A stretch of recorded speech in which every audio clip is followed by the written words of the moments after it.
کہ ہم نے موسیٰ کو کتاب دی. اصل جو نعمت ہدایت ہوتی ہے کہ اللہ تعالیٰ نے ہدایت دے دی, کتاب دے دی. تو فرماتے ہیں اللہ تعالیٰ کہ ہم نے موسیٰ کو جو کتاب دی ہے بنی اسرائیل یہ تمہارے لیے بہت بڑی نعمت تھی. والفرقان اور معجزے بھی دیے تاکہ تمہیں یقین پیدا ہو جائے. معجزے کیا دیے تھے موسیٰ علیہ السلام کو؟ وہ عصا عطا کیا تھا ان کو, وہ سانپ بھی بن جاتا تھا. اس عصے کو کہا پتھر پہ مارو, پتھر پہ مارا تو 12 چشمے نکل آئے. اور اسی طرح اور بھی کئی ایک کام عصے سے لیتے تھے. اور موسیٰ علیہ السلام جو تھے اپنے ہاتھ کو اس طرح کرتے تھے تو وہ روشن ہو جاتا تھا, نہیں روشنی نکلتی تھی بہت زیادہ. تو یہ بھی اللہ تعالیٰ نے معجزہ عطا کیا تھا تاکہ لوگوں کو یقین ہو جائے کہ یہ عام شخص نہیں ہے بلکہ یہ جو ہیں اللہ تعالیٰ کے رسول ہیں.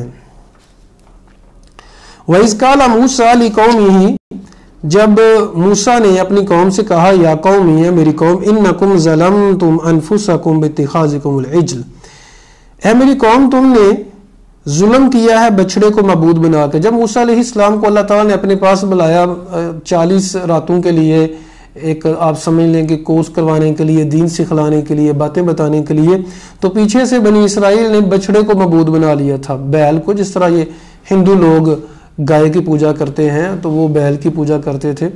تو انہوں نے, اصل میں انسان ظاہر پرست ہے تو وہ ظاہری چیزوں کو دیکھ کے زیادہ ایمان لاتا ہے. اللہ تعالیٰ چونکہ غیب ہے تو دین اسلام کا زیادہ تر تعلق جو ہے وہ غیب کے ساتھ ہے.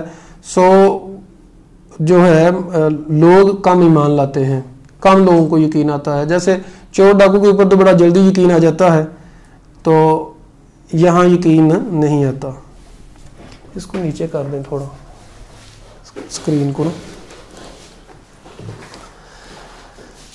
اچھا جی, تو اللہ تعالیٰ فرماتے ہیں کہ جب موسیٰ علیہ السلام کو ہم نے وہاں بھیجا کوہ طور پر اور تم نے پیچھے سے بچڑے کو معبود بنا لیا, چونکہ انسان ظاہر پرست ہے. اب دیکھیں کہاں اللہ رب العالمین جس نے سب کچھ پیدا کیا ہے, اور انسان عقل کا اتنا اندھا ہے کہ سامنے جو بچڑا ہے اس کو معبود مان لیں. اب دیکھیں سائنس کو دیکھیں, سائنس جو کہتی ہے کہ بھئی جو سامنے چیزیں ہمارے ہیں اس کو تو بڑا مانتے ہیں اور کہتے ہیں جی کائنات اتنی بڑی ہے, اس کو تو مطلب محدود, اس کی کوئی انتہا نہیں ہے, زمین کی کوئی انتہا نہیں. ابھی تک کہتے تو ہیں نا زمین گول ہے, لیکن زمین کی ساری چیزیں جو ہیں ہر جگہ پہ پہنچ نہیں سکے. انسان کو تو یہ نہیں پتا, اپنی ابتدا کا پتہ نہیں ہے, اپنی انتہا کا پتہ نہیں ہے, تو باتیں کرتا ہے کہ میری کیا بات ہے. اگر تو دیکھیں ہمیں پتا کسی کو کب مر جانا ہے. جتنے بھی لوگ جو ہوتے ہیں جن کو یہ بڑے بڑے سائنسدان, اگر ان کو پتا ہو کہ میں نے یہاں جا کے مرنا ہے تو وہاں جائے کیوں. تو انسان تو اتنا کمزور ہے. بہرحال انسان ظاہر پرست ہے, ظاہری باتوں کو زیادہ ایمان لاتا ہے. لیکن میں آپ لوگوں کو یہ بتا دوں, اگر ایمان چاہتے ہیں تو ایمان غیب کا نام ہے, ظاہر پرستی کا نام نہیں ہے. کسی نے سائنس کی وجہ سے اسلام کو حق مان لیا, وہ سائنس کو مان رہا ہے, اسلام کو نہیں مان رہا. تو اسلام کو ماننا جو ہے وہ غیب کو ماننا ہے. یہاں اللہ تعالیٰ فرماتے ہیں تم نے جب شرک کیا تو فتوبوا الی بارئکم, تو انہوں نے کہا کہ اپنے پروردگار کی طرف توبہ کرو. فقتلوا انفسکم, توبہ کیسے کرنی ہے؟ ایک تو زبان سے معافی مانگو اور دوسرا فزیکلی طور پہ ایک دوسرے کو قتل کرو. یہ تھی سزا. اللہ تعالیٰ فرماتے ہیں یہ بھی میری نعمت تھی تم پر. اب دیکھیں قتل کرنا, تم قتل ہو جاؤ, مار دیا, سزائے موت ہو گئی, کہا یہ میری نعمت ہے. کیسے نعمت ہے؟ کہ اللہ تعالیٰ نے معاف کر دیا. تو زندگی جو ہے ایمان کے آگے زندگی کی کوئی اہمیت نہیں. جان جاتی ہے چلی جائے لیکن ایمان بچ جائے. تو سب سے اہم چیز جان نہیں ہے, سب سے اہم چیز ایمان ہے. دیکھیں اللہ تعالیٰ یہاں کیا فرما رہے ہیں, یہ بھی نعمتیں گنوا رہے ہیں نا اللہ تعالیٰ, کہ اللہ نے کہا تم قتل کرو, پھر انہوں نے قتل کیا, کہا فقتلوا انفسکم ذالکم خیر لکم عند بارئکم, یہ تمہارے پروردگار کے نزدیک زیادہ بہتر ہے. قتل ہونا کیسے بہتر ہو سکتا ہے؟ ایسے بہتر ہو سکتا ہے, اللہ نے کفارہ کہا, یہ تمہارے گناہوں کا کفارہ ہے جو تم نے گناہ کیا تھا. عند بارئکم فتاب علیکم, اللہ نے رجوع کیا تم پر, انہ هو التواب الرحیم, وہی توبہ قبول کرنے والا رحم کرنے والا ہے. تو اللہ تعالیٰ بتا رہے ہیں کہ تمہارے جو آباء و اجداد تھے ان کے ساتھ ہم نے یہ کیا، انہوں نے شرک کیا تھا لیکن پھر بھی ہم نے ان کو معاف کیا. معاف کیسے کیا؟ قتل کر کے ایک دوسرے کو قتل کرو، یہ تمہاری سزا ہے. ایک بات کو اچھی طرح سے ذہن نشین کر لیں. محمد کریم صلی اللہ علیہ وسلم کی حدیث مبارکہ ہے، فرمایا 2 طرح کے لوگ ہوتے ہیں جن کو سزا ملتی ہے. ایک وہ بندہ ہے جس کو دنیا میں سزا ملتی ہے، اور ایک وہ ہے جس کو آخرت میں ملے گی. بہترین شخص وہ ہے جس سے اللہ محبت کرتے ہیں، جس سے اللہ تعالیٰ رعایت رکھتے ہیں، جس پر اللہ کا خصوصی کرم ہوتا ہے، اس کو دنیا میں سزا مل جاتی ہے. تو جب دنیا میں سزا مل جائے نا، جب دنیا میں مشکلات آئیں تو ڈس ہارڈ مت ہوں، پریشان مت ہوں، شکریہ ادا کریں اللہ تعالیٰ کا. اللہ میں نے جو گناہ کیا، جو میں نے غلطیاں کی، تو نے مجھے دنیا میں سزا دے دی، شکر ہے اللہ تیرا، تاکہ مجھے آخرت میں بچا لینا. تو یہی دیکھیں اللہ تعالیٰ کہاں یہاں کیا فرما رہے ہیں، اپنی نعمتیں گنوا رہے ہیں کہ میری یہ نعمتیں ہیں تمہارے اوپر کہ میں نے تمہیں معاف کر دیا اور سزا دے کے پھر معاف کیا. فرمایا جس سے اللہ محبت نہیں کرتا اس کی سزا کو پینڈنگ کر دیتا ہے آخرت کے لیے، آخرت کے لیے رکھ لیتا ہے. دیکھیں نا، مومن کو ایک کانٹا بھی چبھتا ہے تو 10 نیکیاں ملتی ہیں، گناہ معاف ہوتے ہیں. تکلیف آ گئی، تکلیف کی بھی 2 قسمیں ہیں. ایک ہوتی ہے تکلیف جسمانی طور پہ، ایک تکلیف جو ہوتی ہے غم کی صورت میں ہوتی ہے. تو غم آئے، تکلیف آئے، پریشانی آئی تو صبر کیا تو کیا فرماتے ہیں اللہ تعالیٰ؟ جو مشکل کے وقت کہتے ہیں انا للہ و انا الیہ راجعون، کیا ہوتا ہے ان پر؟ اللہ تعالیٰ کی رحمت ہوتی ہے، اللہ تعالیٰ کی برکتیں ہوتی ہیں ان پر، ان لوگوں پر جو مشکل کے وقت اللہ کو نہیں چھوڑتے، جو مشکل کے وقت اللہ کو یاد کرتے ہیں، جو مشکل کے وقت صبر کرتے ہیں. تو یہاں اللہ تعالیٰ نے واضح طور پہ فرما دیا ہے. وَإِذْ قُلْتُمْ یا موسیٰ، جب تم نے کہا اے موسیٰ، لَن نُؤْمِنَ لَكَ حَتَّى نَرَى اللَّهَ جَهْرَةً، ہم ہرگز ایمان نہیں لائیں گے یہاں تک کہ اللہ کو واضح دے. اللہ تعالیٰ اپنی نعمتیں گنوا رہے ہیں، اللہ تعالیٰ اپنے احسانات گنوا رہے ہیں کہ تم پہ کیسے کیسے احسانات کیے ہم نے. وَإِذْ قُلْتُمْ یا موسیٰ، جب تم نے کہا ہے موسیٰ، لَن نُؤْمِنَ لَكَ حَتَّى نَرَى اللَّهَ جَهْرَةً، ہم تو ہرگز ایمان نہیں لائیں گے یہاں تک کہ اللہ کو جاہرتاً واضح دیکھ لیں. تو یہ گستاخی تھی نا اللہ کی. اللہ نے کہا موسیٰ تو نہیں دیکھ سکتا، اور موسیٰ کی قوم کہتی ہے کہ ہم نے دیکھنا ہے. تو یہ کیا تھی؟ گستاخی تھی.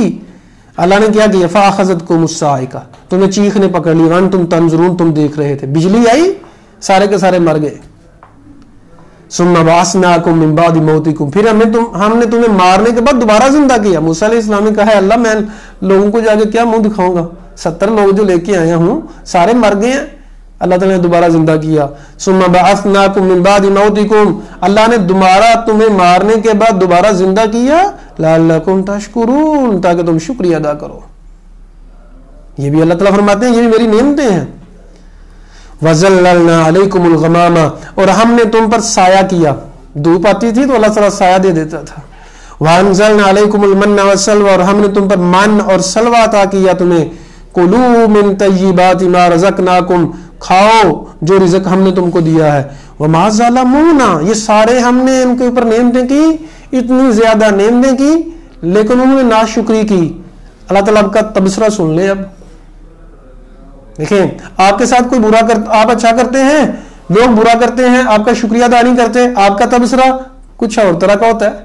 اللہ کا تبصرہ سن لیں. ادھر فرمایا وَمَا ظَلَمُونَا، انہوں نے ہم پہ ظلم نہیں کیا کہ وہ سمجھتے رہے کہ انہوں نے ہمارا حق نہیں دیا تو ہمارے اوپر ظلم کیا. دیکھیں ہمارا اللہ تعالیٰ کا جو حق ہے وہ یہ ہے کہ کھا کے ہمیں شکر ادا کریں، نماز پڑھیں، لیکن انہوں نے ادا نہیں کیا تو یہ نہ سمجھیں گے ہم اللہ پر ظلم کر دیا. نہیں، وَمَا ظَلَمُونَا، انہوں نے ہم پہ ظلم نہیں کیا. وَلَٰكِن كَانُوا أَنفُسَهُمْ يَظْلِمُونَ، وہ اپنے اوپر ظلم کیا کرتے تھے. یہ اپنے اوپر ظلم ہے ان کا. جو انسان نہیں مانتا وہ اپنے ساتھ زیادتی کر رہا ہوتا ہے. جو انسان دین کے اوپر نہیں چلتا وہ اپنے ساتھ منافقت کر رہا ہوتا ہے. یہ نہ سمجھے کہ میں نے نہیں نماز پڑھی، سمجھو کہ تجھے توفیق نہیں ملی. کون سے تیرے کام ہیں جو تجھے توفیق نہیں مل رہی؟ عاجزی اختیار کر، انکساری اختیار کر، اللہ کے سامنے گڑ گڑا. رات کو پاکستان میچ ہار گیا. ہمارا المیہ یہ ہے عزیز سامعین، میں آپ لوگوں کی توجہ لینا چاہتا ہوں، توجہ سے سنیے گا. کتنے لوگوں کی آنکھوں میں آنسو آئے کہ نہیں؟ روئے کہ نہیں لوگ؟ ہمارا معیار کیا بن چکا ہے؟ میچ کے لیے روتے ہیں، کبھی اللہ کے خوف کے لیے روئے ہیں. ہماری نماز چھوٹ گئی، کبھی اس پہ روئے ہیں؟ نہیں روئے. میں نے اگر ماں باپ سے بدتمیزی کر لی تو اس کی وجہ سے روئے. رونا تو اس پہ بنتا ہے نا کہ میں نے اتنا بڑا جرم کیا ہے. میچ پاکستان کی ٹیم آ رہی ہے، رو تو رہا، مطلب جو تجھے ہونا چاہیے تھا تم وہ نہیں ہے. فضولیات میں اتنے مگن ہیں کہ آنسو آ جاتے ہیں، اور دین سے اتنے دور ہیں. نماز نہیں پڑھی، پرواہ نہیں ہے. ماں باپ سے بدتمیزی کر دیتے ہیں، پرواہ نہیں ہوتی ہے ان کو. ہمارے معیارات کیا ہیں؟ مطلب ہمیں ایمان اچھا نہیں لگتا، ہمیں دین اچھا نہیں لگتا، ہمیں کھیل تماشا اچھا لگتا ہے. یہ بات سوچنے والی نہیں ہے. آپ کے پاس بچہ جو ہے خام خواہ رونا شروع کر دے، آ کے خود خام خواہ رونا شروع کر دے، کیا چاہیے آپ کو؟ وجہ تلاش کرنا. یہاں آپ کیا وجہ تلاش کرتے ہیں؟ کیا ہے؟ آپ میچ ہار گیا اور رونا شروع کر دیا. ایسے جذباتی لوگ ہیں، ایسے بیوقوف لوگ پائے جاتے ہیں ہمارے ہاں. کر کیا رہے ہیں ہم؟ جا کدھر رہے ہیں؟ کرنا کیا تھا؟ کر کیا رہے ہیں بھائی ہم؟ وَإِذْ قُلْنَا ادْخُلُوا هَٰذِهِ الْقَرْيَةَ، جب ہم نے کہا تم داخل ہو جاؤ اس بستی میں، فَكُلُوا مِنْهَا حَيْثُ شِئْتُمْ، اور جہاں سے جی چاہتا ہے کھاؤ، راغدن جی بھر کر، وَادْخُلُوا الْبَابَ سُجَّدًا، کام کیا کرنا ہے؟ جب شہر میں داخل ہونا ہے سجدہ کرتے ہوئے داخل ہونا ہے. وَقُولُوا حِطَّةٌ، اور حِطَّةٌ کا لفظ کہنا ہے. حِطَّةٌ کا معنی ہمیں معاف فرما دے، سجدہ کرتے ہوئے جانا ہے، اور حِطَّةٌ کہنا ہے. نَغْفِرْ لَكُمْ خَطَايَاكُمْ، ہم تمہارے گناہوں کو معاف کر دیں گے. وَسَنَزِيدُ الْمُحْسِنِينَ، اور نیکوکاروں کو مزید بھی عطا کریں گے. ایک تو گناہ معاف کر دیں گے، اور نیکوکاروں کو مزید بہت کچھ عطا کریں گے. انہوں نے کیا کیا؟ فَبَدَّلَ الَّذِينَ ظَلَمُوا قَوْلًا، ظالم لوگوں نے بات کو بدل دی. اب سب نے یہ نہیں کیا، کئی لوگوں نے بات مانی، لیکن اکثریت ان کی فَبَدَّلَ الَّذِينَ ظَلَمُوا، ان لوگوں نے، ظالم لوگوں نے بات کو بدل دیا، غیر الَّذِي قِيلَ، وہ بات جو ان کو کہی گئی تھی. فَأَنزَلْنَا عَلَى الَّذِينَ ظَلَمُوا، ہم نے ظالموں کے اوپر رجزا من السماء، آسمانوں سے عذاب نازل کیا، بما كانوا يفسقون، جو وہ فسق کرتے تھے، جو وہ نافرمانیاں کرتے تھے. تو اللہ تعالیٰ انسان کو بڑے موقع دیتا ہے، لیکن عزیز سامعین اللہ کی لاٹھی بے آواز ہے. کیا جو بنی اسرائیل کو اللہ تعالیٰ نے نعمتیں دی تھیں، کیا آج ہمارے پاس کم نعمتیں ہیں؟ کتنی زیادہ نعمتیں ہیں ہمارے پاس. کیا ہم شکریہ ادا کرتے ہیں؟